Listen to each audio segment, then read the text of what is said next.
आदाब दोस्तों, मेरा नाम है नवाब खालिद और आप देख रहे हैं हमारा यूट्यूब चैनल अलबदर टीवी। दोस्तों, आज हम आपसे नहीं कहेंगे कि हमारे चैनल को सब्सक्राइब करें और न ये कहेंगे कि वीडियो को लाइक और शेयर करें। हम आज आप पर ये जोर भी नहीं डालेंगे कि आप इस वीडियो को पूरा देखें। ये आपकी मर्जी है कि आप इस वीडियो को देखें या न देखें। आज की वीडियो हम सिर्फ अपने दिल का दर्द बयान करने के लिए और अपनी भड़ास निकालने के लिए बना रहे हैं। तो वीडियो शुरू करते हैं। दोस्तों, 2022 का विधानसभा का इलेक्शन खत्म हुआ, रिजल्ट भी आ चुका है। नतीजा आप सब जानते ही हैं। अब हमें खुद को एक कदम पीछे हटाकर इलेक्शन के शुरुआती दिनों में जाकर देखना चाहिए कि इस इलेक्शन में हमने क्या क्या दांव पर लगाया और हमें क्या हासिल हुआ। समाजवादी नाम की सियासी पार्टी के लिए हमने ऐसा इत्तेहाद किया जिसकी मिसाल शायद कहीं न मिले। इस बार इलेक्शन में ना हम देवबंदी थे, ना बरेलवी और ना वहाबी थे। जो इत्तेहाद मजहब के लिए होना चाहिए था वो एक सियासी पार्टी के लिए हुआ, जो खुशी की नहीं अफसोस की बात है। एक सियासी पार्टी से इतनी मोहब्बत कि वो चाहे मुस्लिम औरतों को कब्र से निकालकर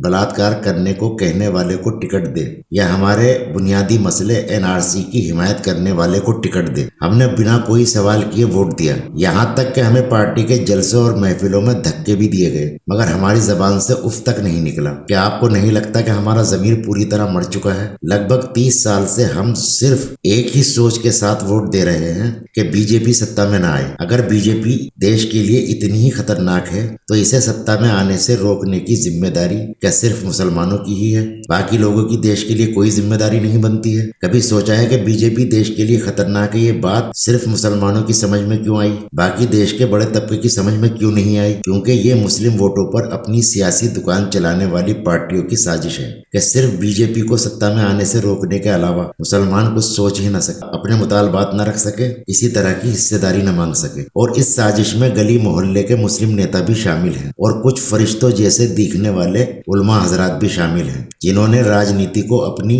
रोजी रोटी बना रखा है। अब तो हर इलेक्शन में मुसलमानों में सिर्फ एक ही चर्चा रहती है कि बीजेपी को सत्ता में आने से कैसे रोका जाए। ये लोकतंत्र है, इसमें जज्बात की नहीं तादाद की अहमियत होती है। बीजेपी को चाहने वालों की तादाद मुसलमानों से 4 गुना ज्यादा है। हिंदुस्तान पाकिस्तान के बंटवारे के वक्त हम इसी लोकतंत्र के नाम पर हिंदुस्तान में रुके थे। हमने इस लोकतंत्र को पसंद किया था, एक्सेप्ट किया था, तो अब इसके फैसले को एक्सेप्ट करने में क्यों डरते हो? फिलहाल तो लोकतंत्र का यही फैसला है कि बीजेपी हिंदुस्तान की सबसे ज्यादा पसंद की जाने वाली पार्टी है। हम इस बात को झुठला नहीं सकते। हार को कबूल करना सीखो, वरना जीत की तैयारी नहीं कर सकोगे। हिंदुस्तान के मुसलमान इस बात को जितनी जल्दी समझ लेंगे इतना ज्यादा फायदे में रहेंगे कि हम लोकतंत्र की जमीन पर लड़ी जाने वाली लड़ाई नहीं जीत सकते। जो मुसलमान इसकी हिमायत करते हैं उनका जाती मुफाद है इस सिस्टम में, फिर चाहे वो मौलाना महमूद मदनी हो या फिर असदुद्दीन ओवैसी साहब हो या कोई और साहब हो। दूसरी बात, इस तागूती जमहूरी लोकतांत्रिक निजाम को यहूदियों ने बनाया है, जो इस्लाम और मुसलमानों के लिए तो फायदेमंद हो ही नहीं सकता। अगर हिंदुस्तान के मसाइल पर बारीकी से गौर करें तो पता चलता है कि हिंदुस्तान का हिंदू हमारा दुश्मन नहीं है, हमारी दुश्मन है हिंदुस्तान की पॉलिटिक्स। हिंदुस्तान की एक पॉलिटिकल पार्टी ने हिंदुस्तान के हिंदुओं को ये यकीन दिला रखा है कि बस वही हिंदुओं की पार्टी है और हिंदुस्तान के मुसलमान इस पार्टी को सत्ता में आने से रोकना चाहते हैं। और हम मुसलमान भी बीजेपी को सत्ता में आने से रोकने के मुद्दे पर वोट देकर